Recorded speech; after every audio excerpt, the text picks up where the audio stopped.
My name is Zanokuhle Duma, Creative Director of all things art and fashion. Follow us at Art Meets Fashion and Art Africa. We are the creative platform, waiting to enhance your creative voice.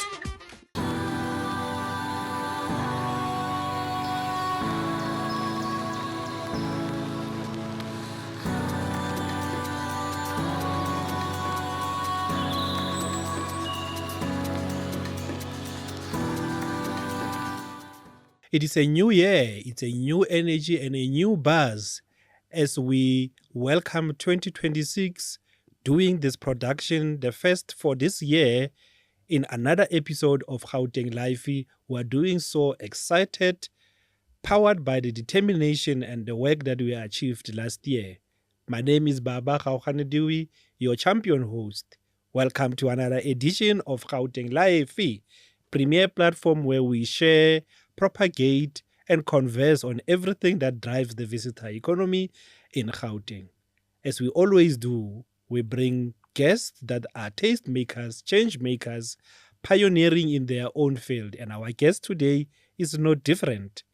We are joined by a dear friend of mine, Zanokuhle Duma, popularly known as Zano.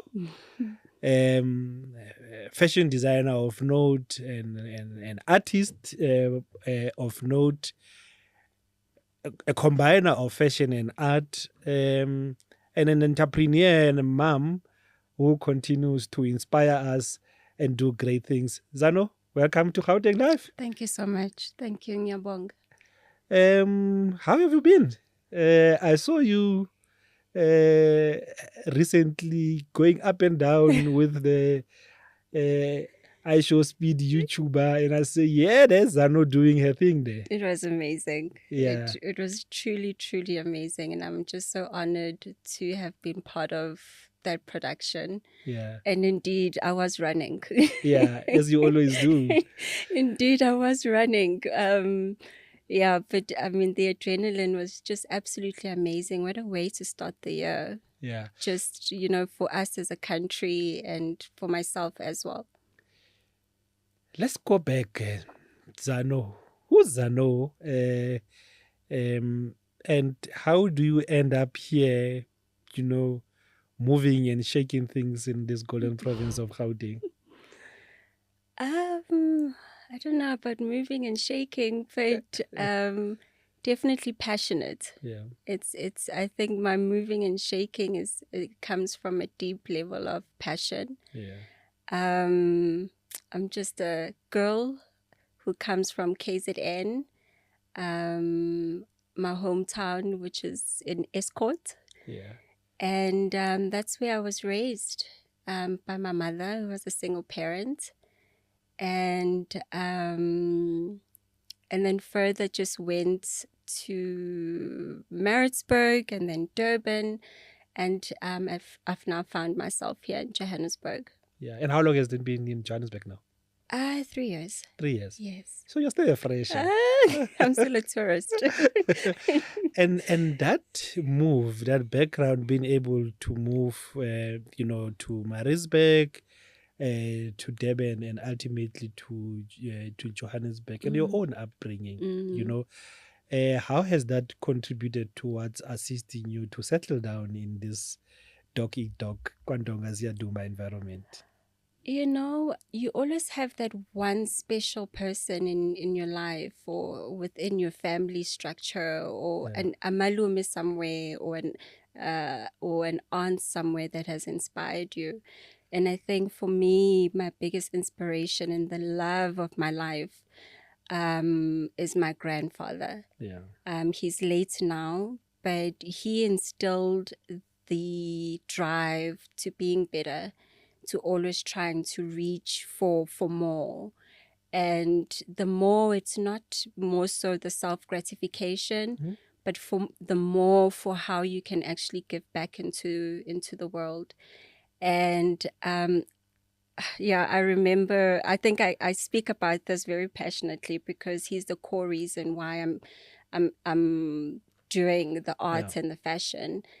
And at this time, we were living in Mafamo. Yeah. And mom hadn't quite settled in the Yeah. burbs yet, and we were still experiencing the farm life. And my grandfather used to take me in the morning, preschool, and he would call me, Zanzan, come on, let's Yeah. go.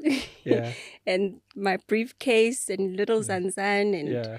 isqigi, they call isqigi, that little That bench, bench, wooden yeah. bench, Yeah. and he would wait with me at the Yeah. bus stop for me to catch my The transport. Yeah. And that was the biggest form of love that I could have experienced. And just for him believing Yeah. that you will be great. Yeah. I think his biggest pride was that here's my Zanzan, first generation co-ed schools Yes, and yeah. white schools. So, yes. So Zanzan, so if you were to define what you do, and then the Zano creation, overall, what I know in certainty is that you are an artist, but ability to combine fashion and art. And if you were to summarize what you do, what you stand for, and what your business is, what is it? I think I'd like to just backpedal before I answer that question. I did art as a 7th subject in high school, and my father was an academic, and he truly felt that no child of his was Yeah. going to draw their whole life. Yeah. He carried a doctorate, so Yeah. he, the measurements was Yes. just not there at all. Yeah. And I had my beautiful daughter, Asi, at a very young age. Yeah. And luckily at that time, I had gone through to university and I had acquired my marketing degree then. But there was just this yearning that something in my spirit that I'm not doing. Yeah. And of course, at first, it was a self-gratification element. But I think once you have a child, you see the world a little bit differently. Yeah, sure. And you want to set out a space where she also feels safe. Yeah. My daughter struggles a little bit academically, and in a sense whereby I've been raised in an environment where academic was the core of your being, So this is me telling her that actually the world is so big, and not just telling her, but also creating that space for everybody else to realize that, I can in this space. Actually, this is a lucrative space that I can be in and flourish and be amazing and have a lot of input into the world. So if I say to you, there have been an era of, hardcore. You can be an academic in the arts, Yes, and a whole lot are yes, there. there's a lot of intellectuals. But a global leadership set up that is led by economists, led by charismatic, leaders, your Madibas of this world, who are lawyers, your Bill Clintons, of this world, your Fidel Castros of this world, these larger-than-life characters. And you then had your Thabo Mbekis, who are economists, type.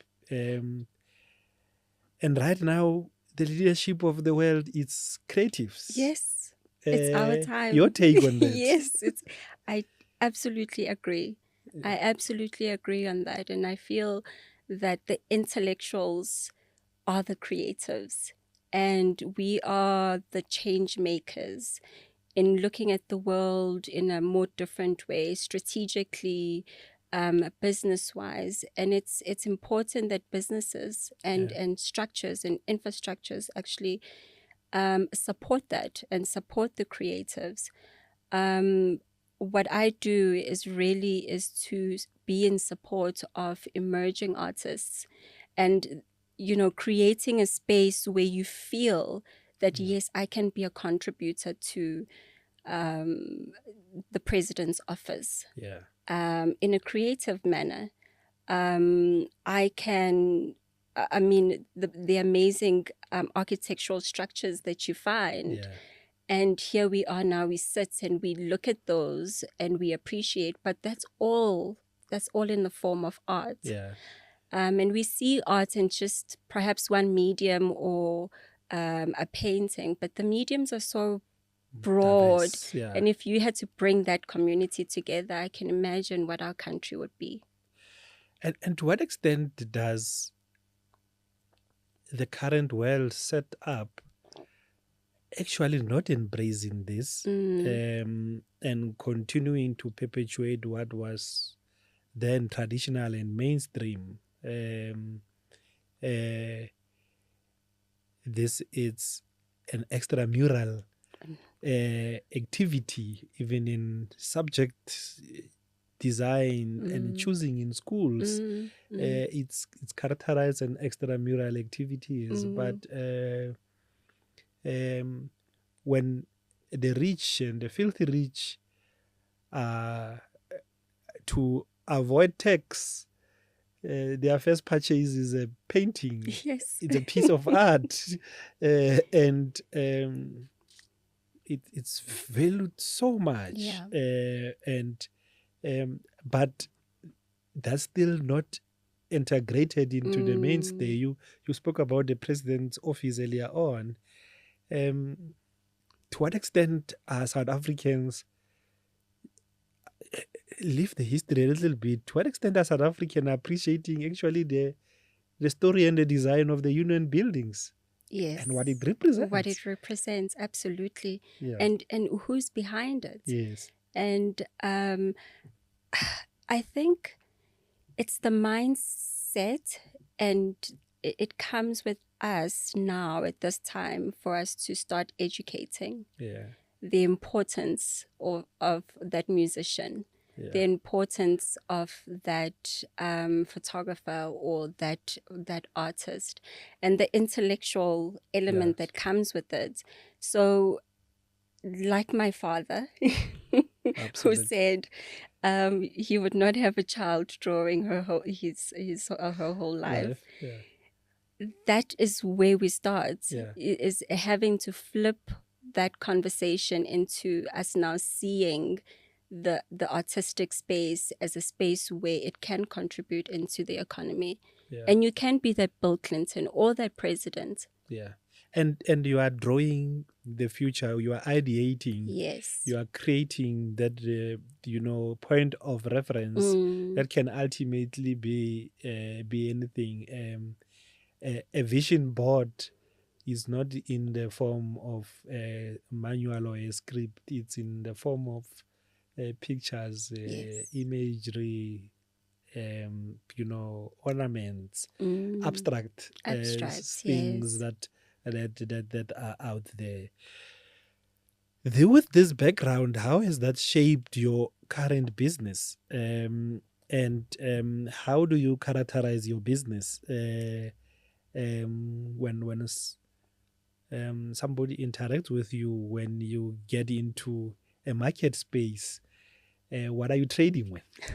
I've now identified myself as a creative entrepreneur, they say. Okay. And I accept it. And mostly I would love to identify myself as a passionate individual who is passionate about art and young people, who is passionate about fashion, who's passionate about having conversations through all these mediums.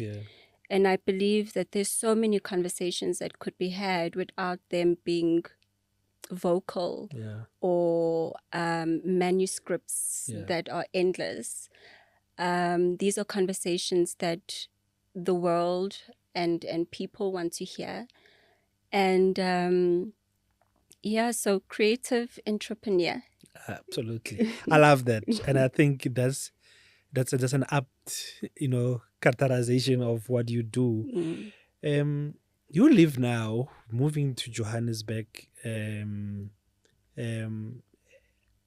Any recollection of, your first, few weeks in the city, and how that, interface with what you saw when you were on the outside? Did that meet your expectation? Whew. Joburg is a lot. Yeah. For a small town girl, it's a lot. A farm girl. Yeah. Before I arrived in Johannesburg, I was obviously running my clothing business in Durban. Yeah. And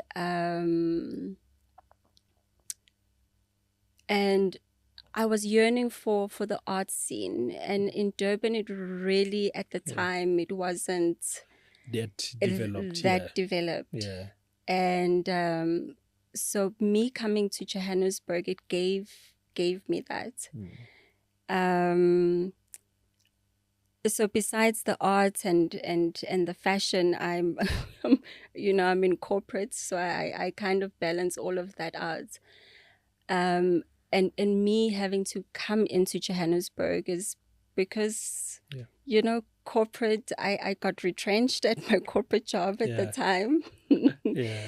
And so I had a lot of decisions that I needed to make, and I'm grateful because it allowed me to just restart and to reassess exactly what is it that I needed and what my spirit was yearning for. So coming to Johannesburg was a lot, and I think almost into my second year, I thought, no, I'm leaving. I can't. The rat race, the people, some are kind and some are not greeting. It's just a mixed bag. It's a mixed bag. Yeah. I'm not used to this. Yeah. But I had to remind myself why I came. And it's still quite tough because, in KZN, you just go and knock at someone's door with, I'm here. Yeah. But you've got to book your friend the week ahead just to see them. And might not even pitch up. You may not even pitch up. Yeah. So the business of fashion and art, and we touched a little bit on it earlier on, but to what extent and what do you think, it needs to be done, especially at grassroots level? And I know you're a passionate, developer, and especially around grassroots, creative sector space. We spoke about, education, the curriculum. We spoke about how that still follow the traditional route, arts being an extramural activity and not mainstream. To what extent is how the base is set up contributing towards not fully realizing the potential of this sector? We were hosting G20 last year, and a whole lot of sub sectors had their session. There was even a Creative 20 that was actually born out of South Africa's hosting for the first time. But beyond that, the base is still very not that developed. To what extent, in your own view, has that contributed to the status quo and not the rapid growth that we envisage to be building, especially out of what I personally term a creative city like Johannesburg, which it's sitting on its gold, which is no longer... It's the hub of Africa in creativity. I absolutely agree with that. Yeah.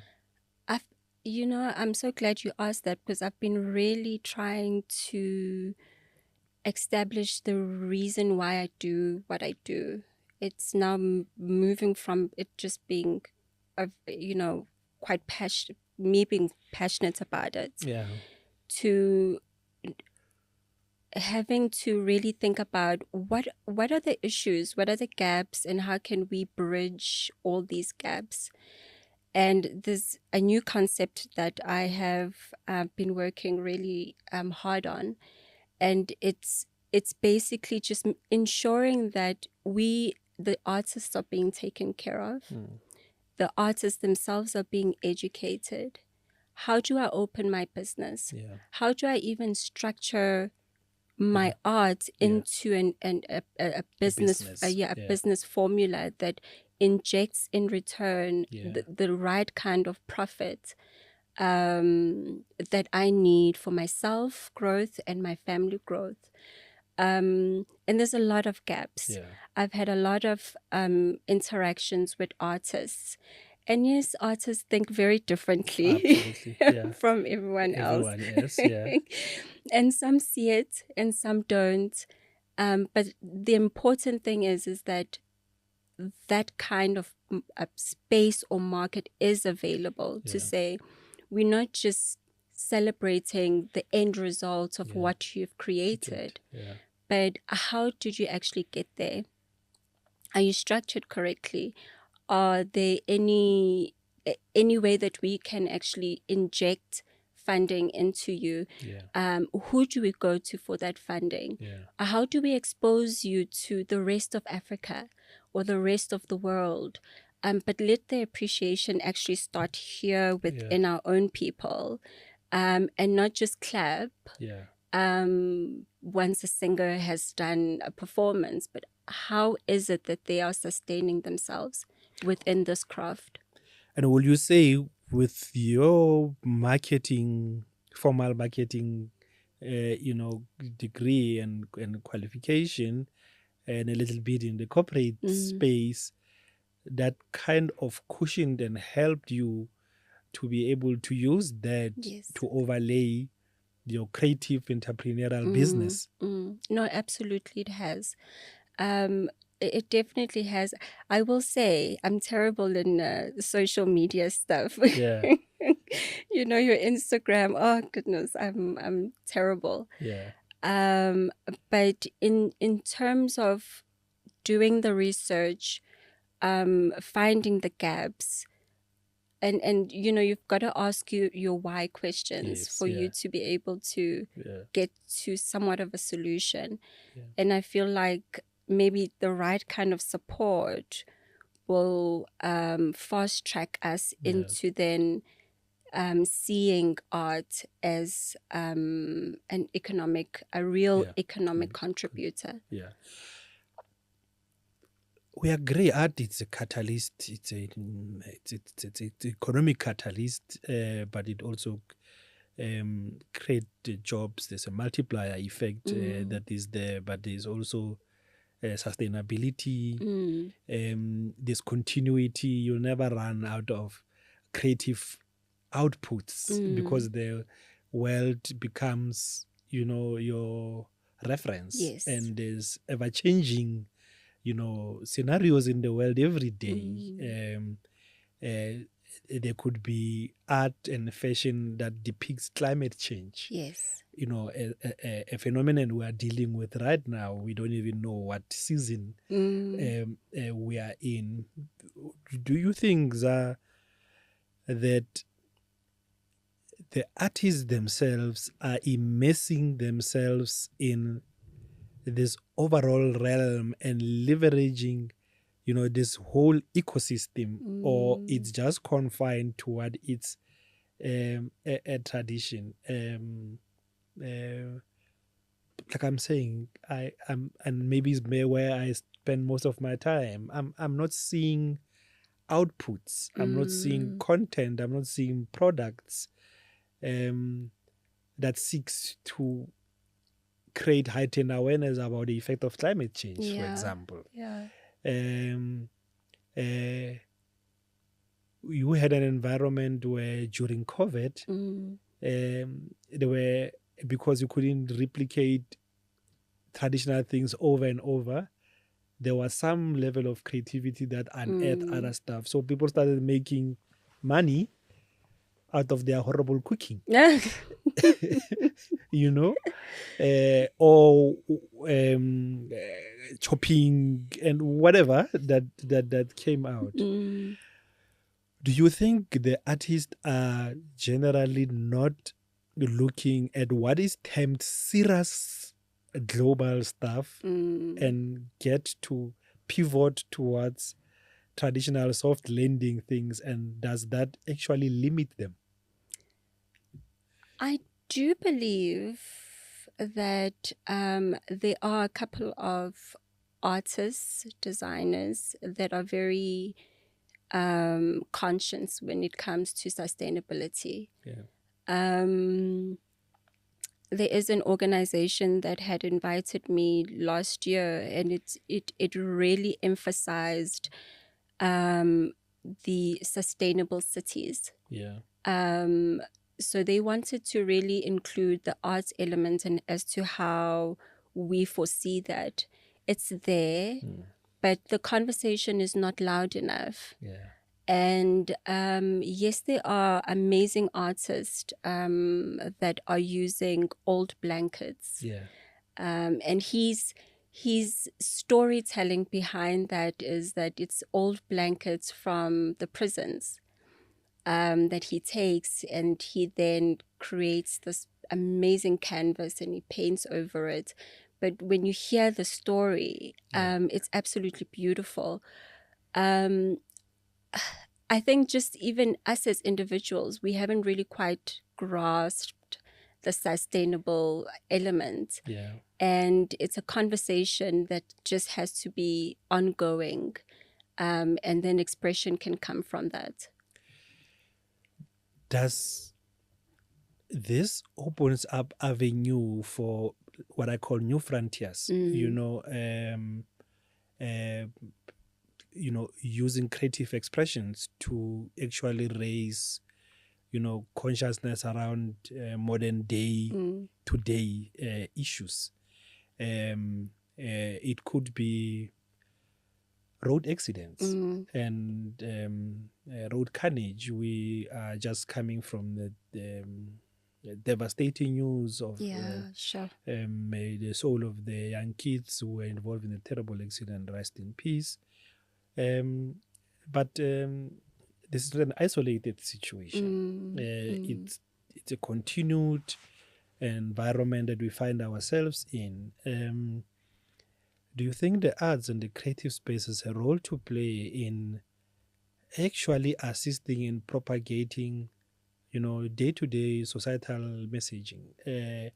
We're coming from the festive season, where we have normalized that Arrival Life is from December to the first week of January, and from there it's back to default settings. Do you think the creatives have a role to play there so that this can be turned into a 24/7, 12 months, and 365 days type of a specific focus? Do we create pedestrian-friendly walkways and an environment that articulates, that teaches, that also empowers, but also that creates an extended opportunity for the arts, so that you are not just painting on a canvas, you are I think it goes back to what we had mentioned, seeing artist as the lawyer, the economist, the teacher, the doctor. And the minute we can start seeing them as that, because most of them are all these titles, but in an art form.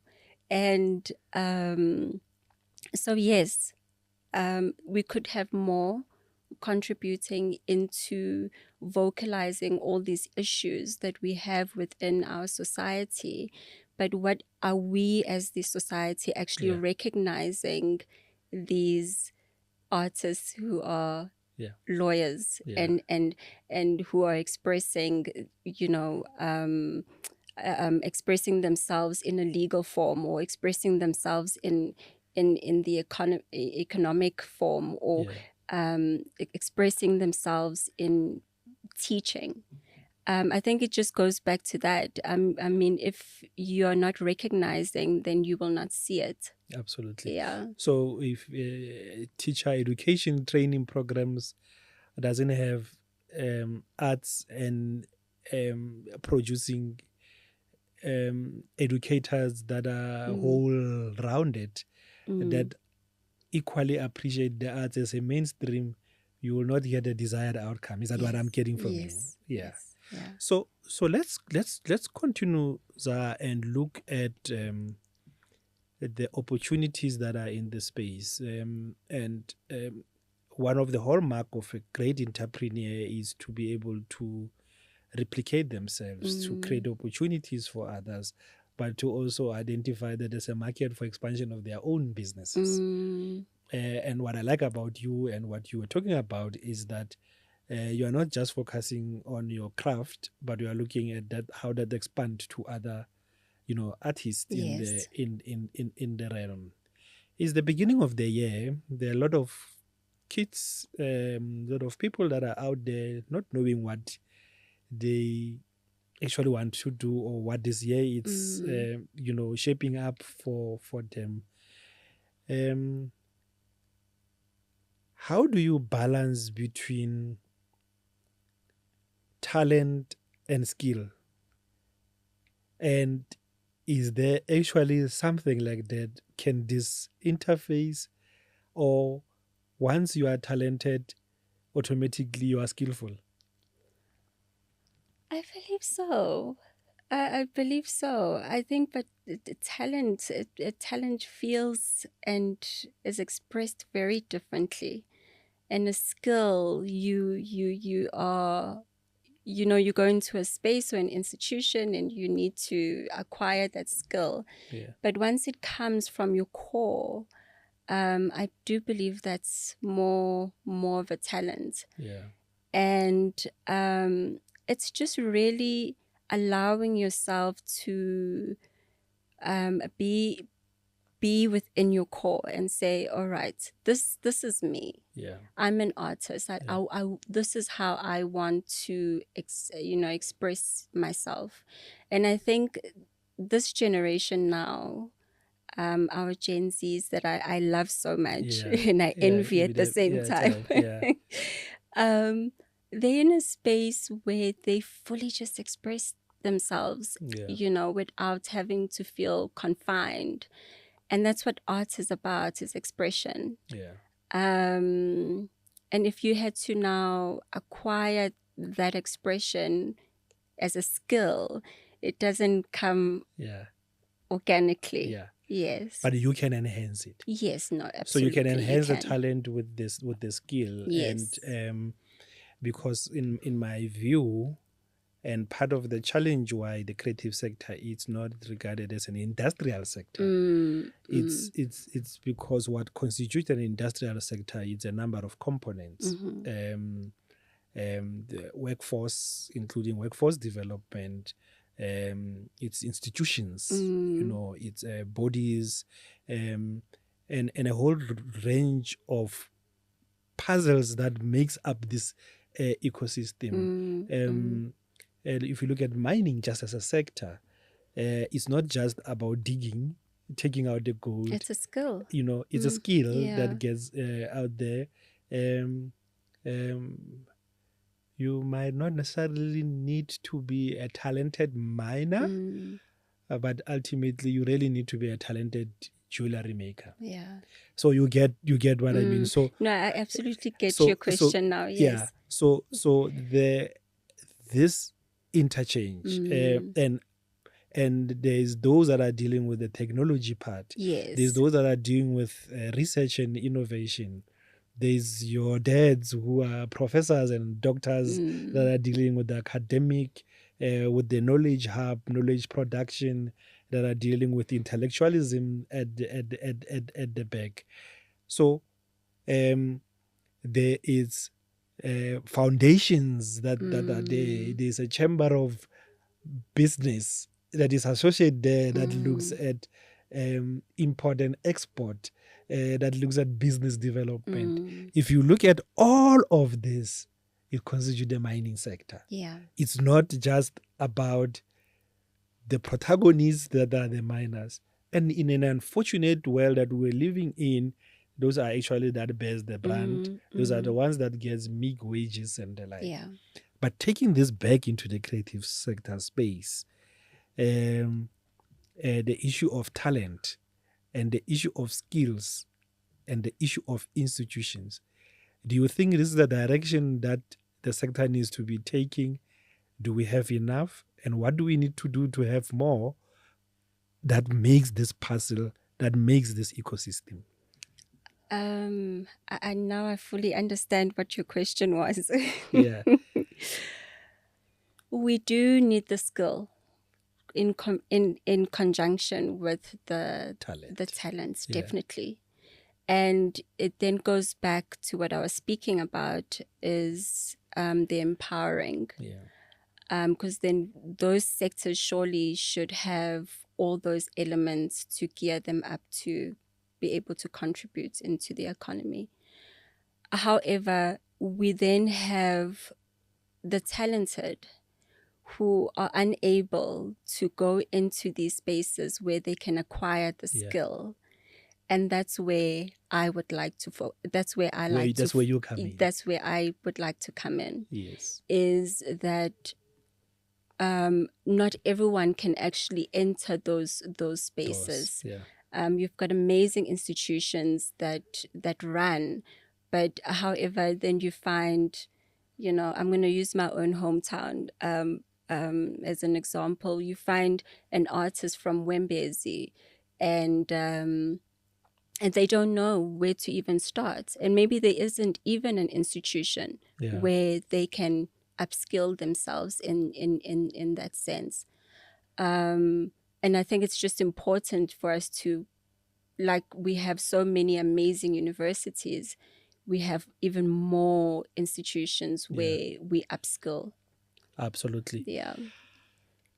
Turning that and into entrepreneurial opportunities, and how does that, deal with the cycle of, putting everybody in a compartment? So I'm an artist, I deal with producing, and then I'm going to have a business manager who handle my business affairs.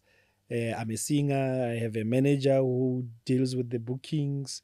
That's all that I do, to a point where the risks continue to go up, because ultimately when you are looking for funding, and they say, what if something happened to your hand? Because you are so invested, and it's just the wholeness of you in this. So there is no multiplicity around you and your business.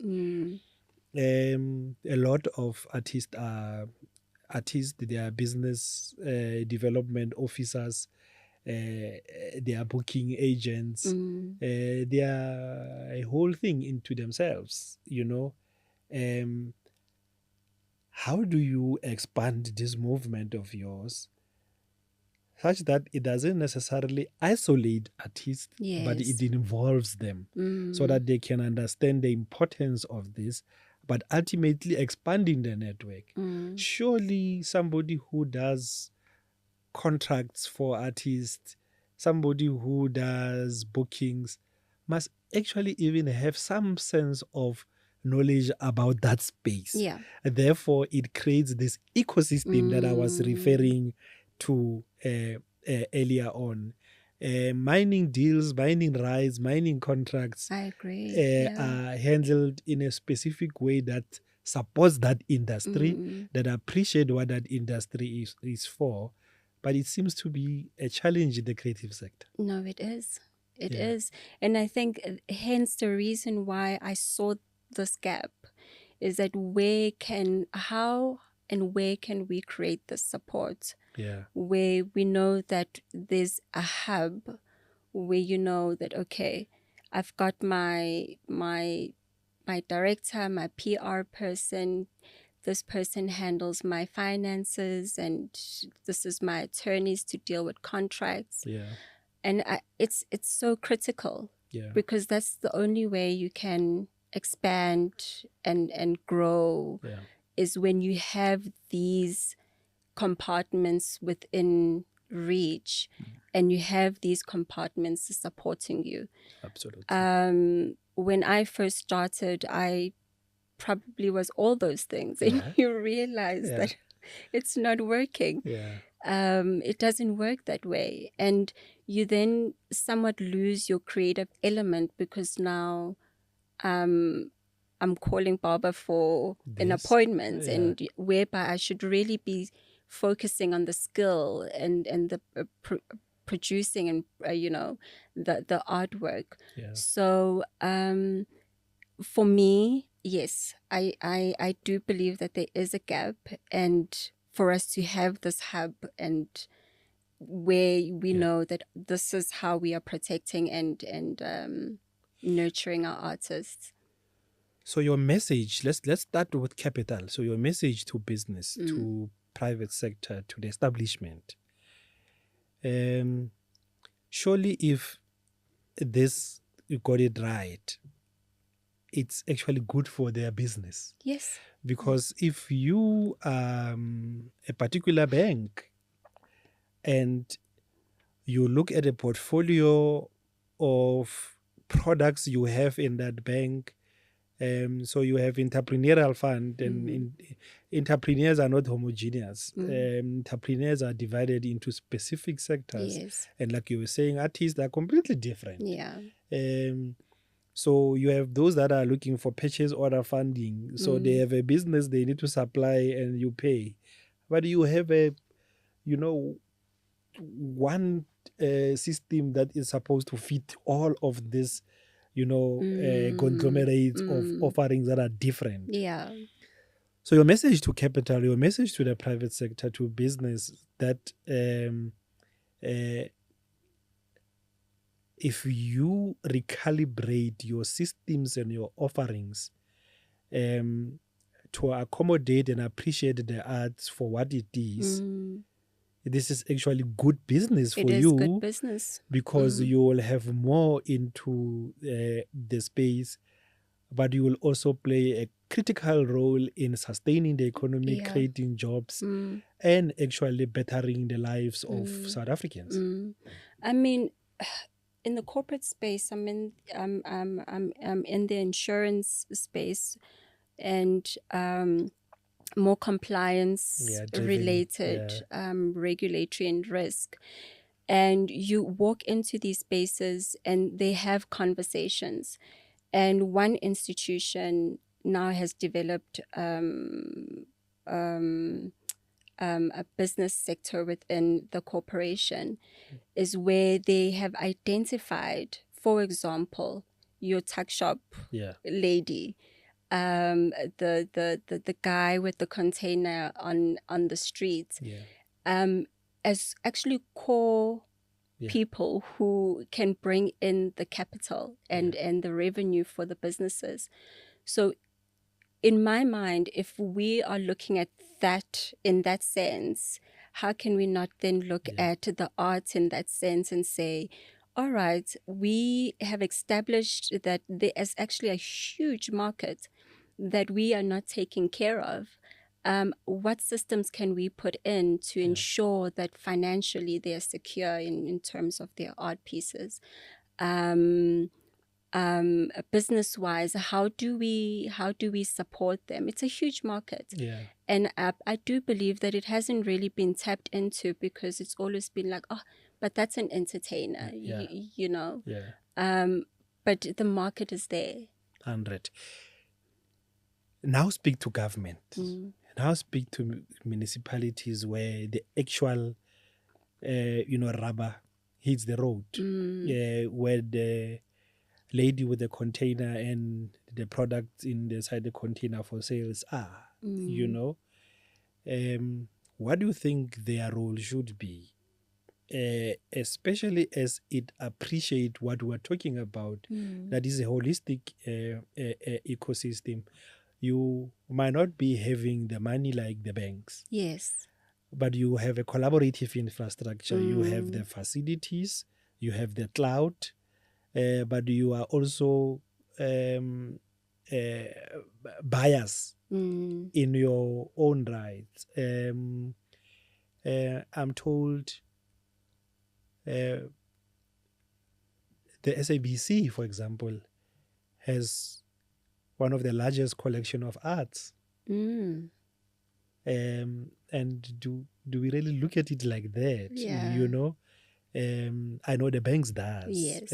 But like I was saying, that's also how the world is set up, that those that have money appreciate the arts more than the entire That needs to change. you know, that economy. mindset, But your yeah. message to municipalities, to cities, to governments, in playing their role in enabling you and your counterparts in driving this model that is clearly aimed at revolutionizing the system and creating much more future ready, you know, creative entrepreneurs. Phew.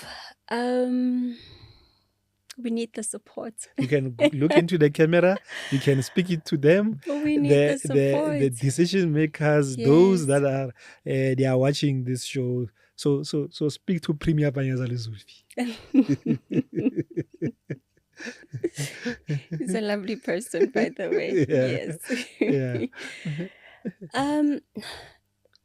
I think there's a lot of creatives and people with many, many ideas. And it's just for our voices to be heard and having to really recognize where these proposals or requests are coming from. Are they coming from a space where really it can impact our society, it can impact our economy? And how then do we just move forward in terms of, okay, now I'm distracted by that camera. Yeah, it's fine. They can hear you. You know what? I do believe the government is doing the best that they can. And of course, not everybody can be reached. Yeah. But with the support of government, with people like us, we are then in return are able to reach the minority or the people that can't reach those spaces. Yeah. And having to invest in establishments or platforms that we run, we are then able to reach so much more individuals or more artists. We need the support. You have been at the forefront of arts and fashion, and I've seen it finding expression at a bigger scale at the DSTV Delicious International Food and Music Festival. You know, and well done, congratulations. Thank you. I've seen the festival expanding beyond the food and the music. I have seen the integration of a fashion and art component, but in a manner that doesn't create a competition to an existing system, Yes. but actually enhances it. Are you able to take us through, you know, how that started and what's in store with that type of a model? I just loved art and I loved fashion at the same time. And this was way in the beginning when I came into Johannesburg. And I thought, okay, well, how do I establish myself in this big city? I'm just me. I established a relationship with Keys Art Mile. And at that time, they had an exhibition with one of the artists. And that's how we started at Keys Art Mile. straight out of my pocket. The budget was straight out of my Absolutely, yeah. pocket. And I had amazing support from, a lot of people that were close to me. And then, just having really good relationships with individuals, and that's how we landed DSTV Delicious. Yeah. I've never ever been in such a huge production before. Yeah. But there was a lot of learning curves there, and truly having to visualize it into what it is now. I'm proud of, myself and the team as to how far, it has gone. And I see now, there's a lot of little pop-ups that are happening that are contributing, mixing the and two. Say I've laid the foundation. I've laid the foundation in that. And it does bring a different element to the festival, because you're not just there for the food and the music, but there's beautiful garments that you can appreciate. And that's also just a form of expression. Yeah. Yeah.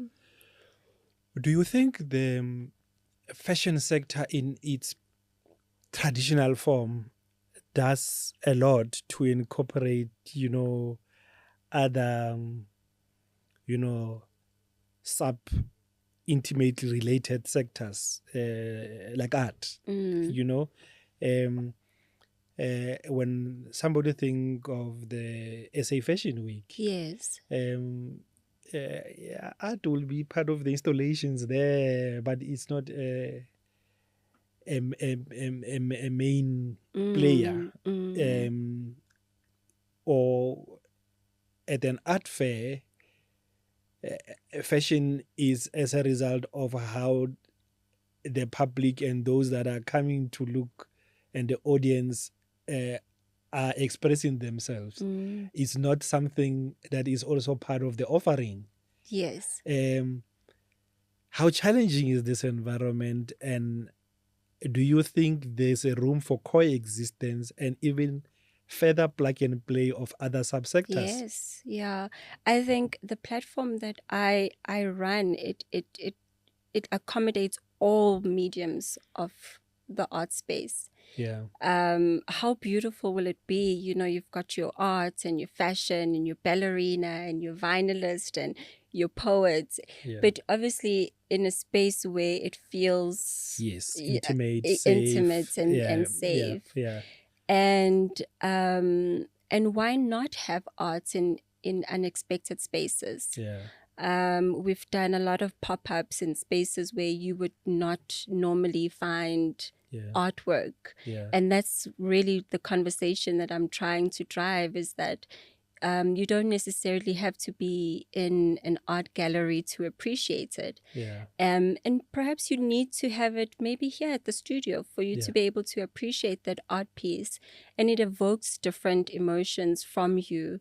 And it removes also that level of feeling intimidated into going into this art world, but it's in a familiar space. With a bank balance like mine, 0-0, But now when an art piece is in a familiar space, then you feel comfortable. I'll share a story. I've got a young lady that I mentor, and she had never been to an art gallery before, so we had gone there on a Saturday. And she said, Mom Zano, I can't go in there. And I said, of course you can. Why not? It's like, but these spaces are for certain people. And that's like, where I got that drive. That artwork should not... We need to change that narrative. Absolutely. And put art pieces in different spaces where you feel comfortable. Democratizing the art is exactly what we are speaking about. And earlier on, when I said speak to government, speak to the policy makers. Yes. I know, for example, our marketing agency, and shout out to the Gauteng management team and the GMA team. They are rolling a program called Arts in Transit, and in association with Market Theatre. art in transit. The buses moves, the train moves, and it tells a story.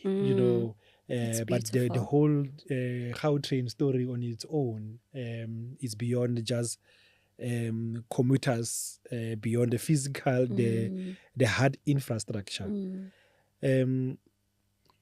Spaces like Gautrain stations, as an example, with all those grey pillars, Yes. Will I be correct to say these are some of the things where government could come to the party?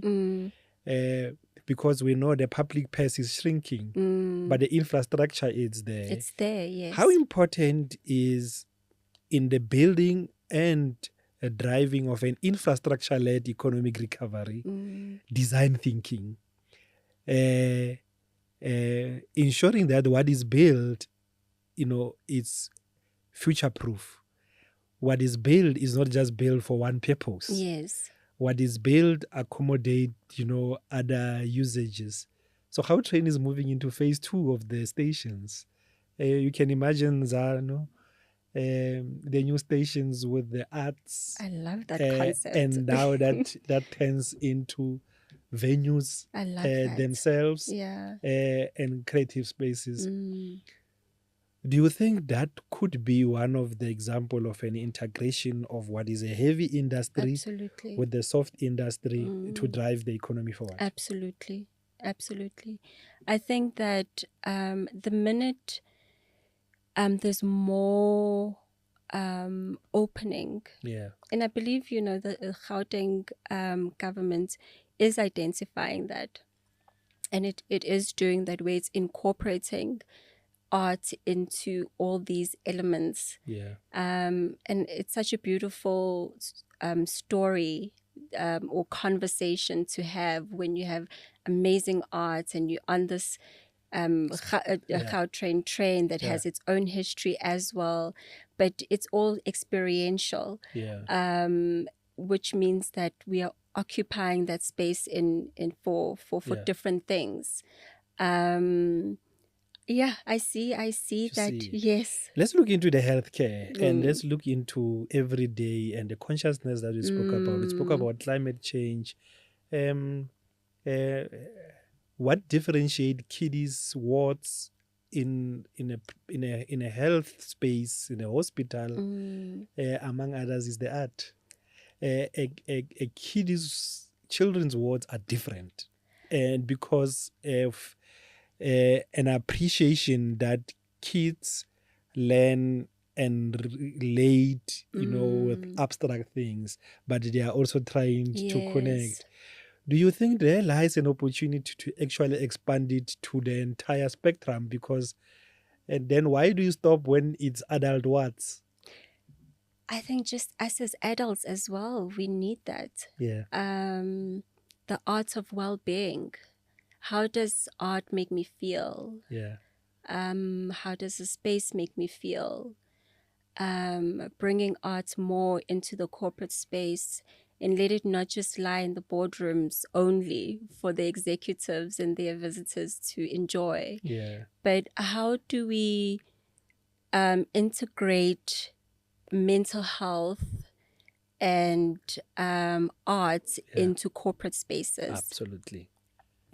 And these are one of the other things that, have just sparked my mind.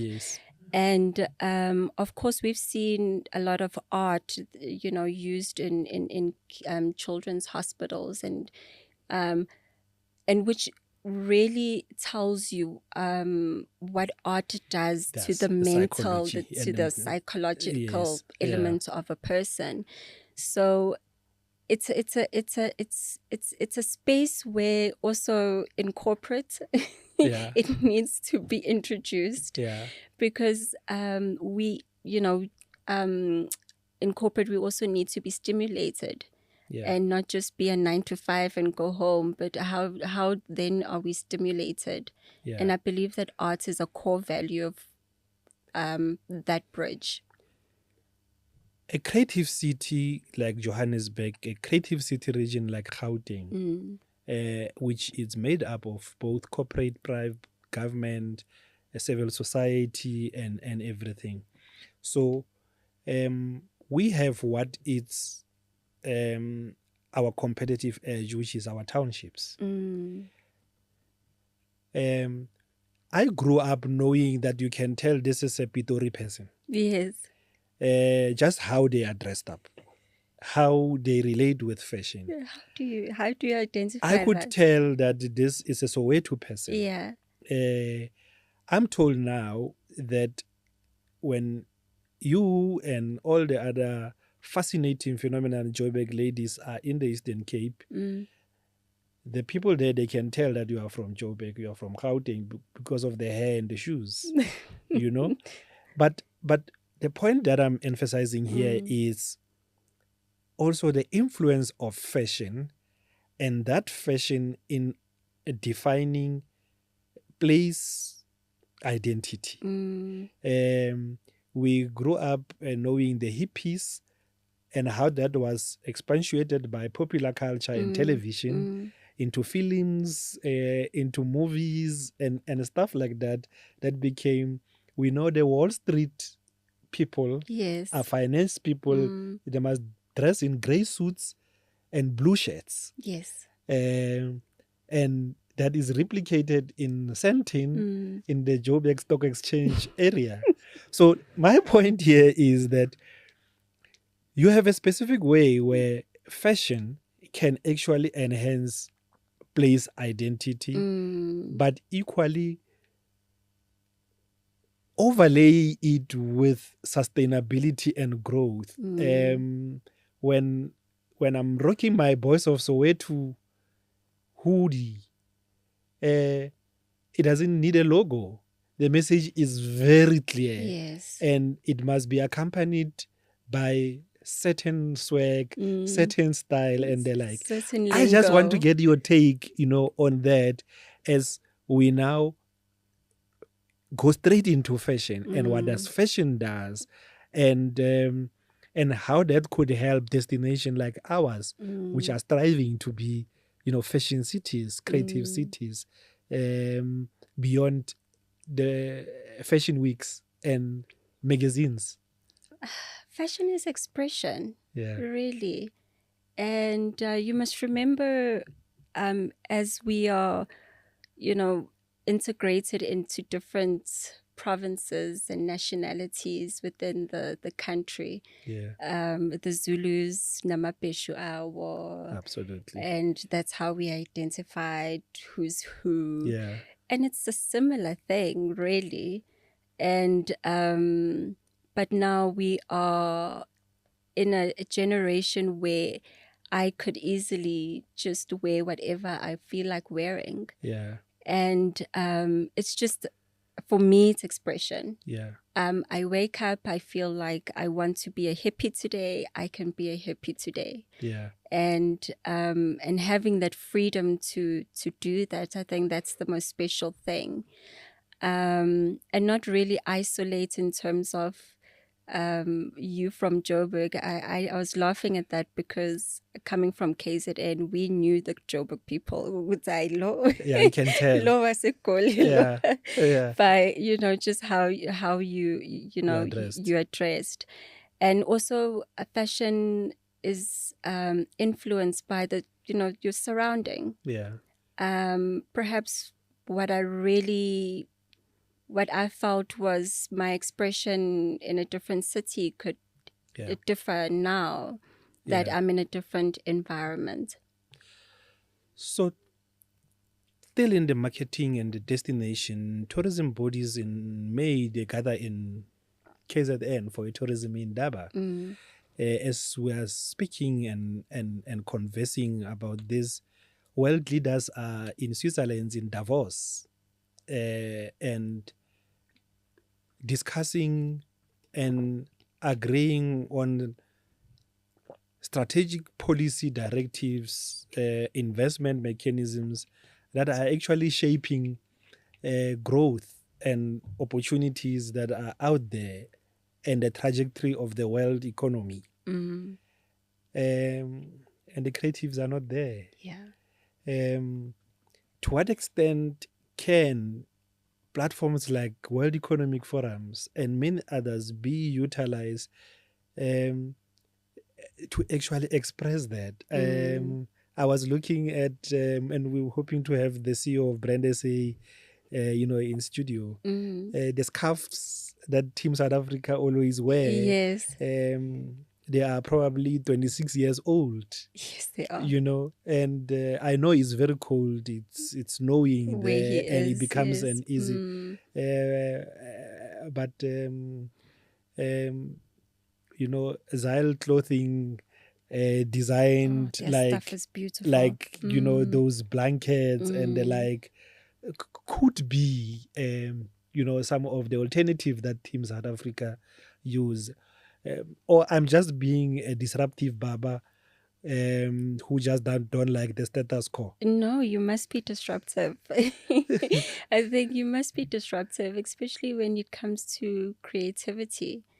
And why not? Why not change how we express ourselves? Yeah. Changing from the 20-year-old scarf that we have. We are a new South Africa. We're in a new era. And I think just expressing where we at through fashion, that's important. Yeah. Do you think there has been enough work done and the industry is recognized, it's appreciated, and you can walk into the bank and they know what you do and they are able to resource you? Or do you think there's still much more that needs to be done? A lot more that needs to be done. And what type of, education is required? Sometimes education and information is directed at government only. Your education and direct message, to other institutions that equally play a critical role in getting what you have started as a movement to the finish line. I think a lot needs to be changed within the institutions, the requirements for one. Yeah. Especially for entrepreneurs, for artists. Why not go into a bank and ask to go and purchase yourself a Mercedes, as an artist? But that's difficult for you to do because of the requirements that are required. So in terms of that, a lot of structure needs to be changed, and not just looked at the professional people who are able to access those facilities. And then the minute we change that dialogue and services, a lot could happen. As we wrap up our conversation, your time is flying. Audience and market, not just market access, but market development. I love the Proudly South African campaign, for example, of We're Local and the like, and how that gets expression. I know they will be again at SOPA. Yes. They will be at the State of the Nation address, SONA, trying to get. But how do we move that movement beyond those ones of days? Wearing, dressing, feeling local should be an everyday. It should definitely be an and for me, everyday. it's how that relates to an audience and a market that empowers you to walk into that bank and be taken serious. As similar as somebody who sells pipes or industrial equipment, because there is a market and it's an established business. Whereas people dress up and get clothes every day. Yeah. But the actual art and the design that goes into making the clothes and the like, if it's not coming from an industrial corporate, it comes from an entrepreneur and somebody who's in the fashion space from the township, it's meaningless, it's disregarded. And for me, that's what keeps me not able to sleep. It's just the double standards Yeah. that are played. The importance of market and audience and buyers development and getting it solid consistently. When you produce this design, there's a scramble for it. A similar way where iPhone 17, 20, or Yes. 21, there's a scramble for it. Do you Yeah. think we can get into that space? You know what? I was having a conversation with a friend, and we were speaking about exactly what you've asked on. And it goes back to being proudly South African and not necessarily looking at, for some reason, there's more of an appreciation for European brands as opposed to what Zano is making, or who Asi is making wherever she is. And we just need to change the mindset, and the consistency will allow us to be able to get there. Yeah. The consistency, the visibility, constantly, all the time, at some point we'll get there.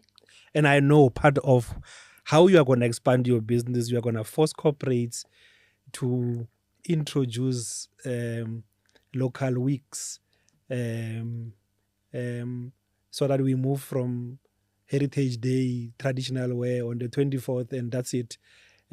But a local gets expressed in how corporates define corporate wear, get expressed in how that gets actually recognized, and actually that gets incentivized, in how the arts are not just in the boardrooms, like you are saying, but they are defining the spaces that we walk in.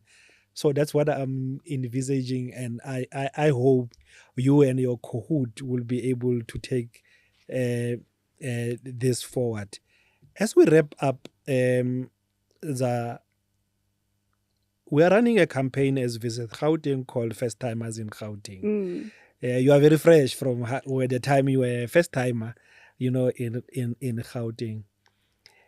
Your message to them, some are here now looking for school, looking for universities.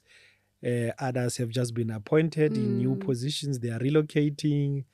They don't even know how to combat taxi to town. Yes. How to buy a Gautrain card.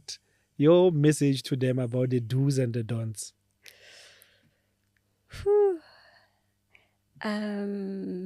Sure. Joburg is tough. Yeah. It's really tough, but I do believe that the people of Joburg have a lot of heart. And there's a willingness to engage. There's a willingness to collaborate. There's always a willingness to hop on something that you're working on. And this is something that you don't find everywhere. Yeah. In other towns, when you start something and you're wanting to do something, people are hugging and they hold back. But Joburgers are willing to share the information. They're willing to meet up with you, and they're willing to have a vision with you. And that's the beauty of what I found in Johannesburg. The do's and the don'ts, sure. Yeah, I think I've got more do's than don'ts. Okay, go to the because do's. the don'ts are too personal. Yeah. Okay, go to the do's. The don'ts are too personal. Definitely put yourself out there. Yeah. Don't hibernate in your corner. Joburg is small, but it's really quite big. Yeah. The opportunities are there. And engage and just network. Be there visibly as well. Yeah. And it does help just to gradually ease you into the city. I'm still a tourist, still 3 years from being here. I was just telling Pumeza that I was thinking, should I take an Uber? Yeah. You know, because Down- I'm not downtown. familiar Yeah. to Newtown. Yeah. What must I do? I don't feel. Yeah. So it's still that, because the city's so big, Yeah. you don't really get to explore each Yeah. and every element, and you don't know what to expect. But just be open-minded. 100. So if you were to design a Gauteng now that incorporate Pretoria, that incorporate Ekurhuleni, that incorporate the Cradle of Humankind, World Heritage Sites, that incorporate, Vilakazi Sidibeng, Street. Sidibeng, where Yeah. there is the Val River for water sports, and you had to design an art and a fashion route, what will it look like? And what will be those non-negotiables that will form part of this route, that anybody who's want to experience it, this will be the anchor? It would be a basket of Itzamos. Because I feel like Joburg is a basket of Itzamos, and Yeah. it's just so beautiful, man. It's, you walk down the streets and you meet somebody who's speaking Sepedi, and tomorrow it's someone else who's speaking Setswana. We're coming from different spaces. Yeah. I think for me it will be a combination of really what Joburg represents. So what are those two must visit art galleries in the city region that you will recommend to the first timers? Living Emporium. Uh-huh.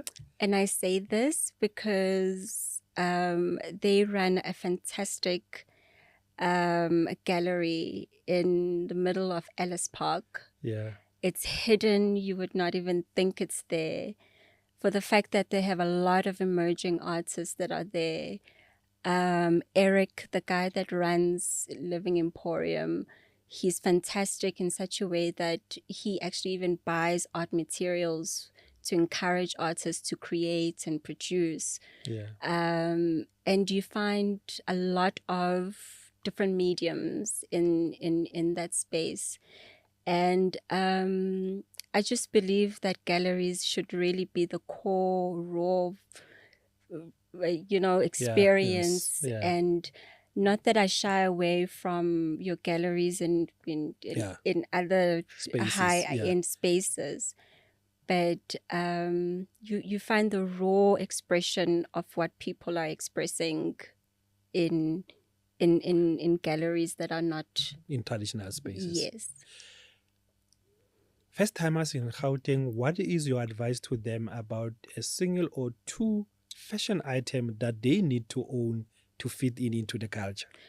Boys of Soweto, and I'm still dying to get myself an imprint. Okay. The imprint is Yes. definitely a must. I have a lot of respect for him as a designer, so still dying to have myself dressed in that. I had an experience at David Tlali's studio last year, and I grew up admiring David. Yeah. So when You've I seen had that, yes, there's art and everything in that studio, everything is David there. Everything is David. Yeah. And he put me in one of the garments, and I thought, okay, Yeah. this is it. Yeah. I can go home now and be happy. Yeah. So I have a lot of respect for David Tlali as well. So you've heard it. You must have a piece of the destination, a piece that tells the destination story, coming from the raw designs of our talent, our creatives, the energy and the buzz that characterize this province. Zano, we really appreciate you sharing your thoughts, your insight with us. And once again, thank you very much for heeding our invitation.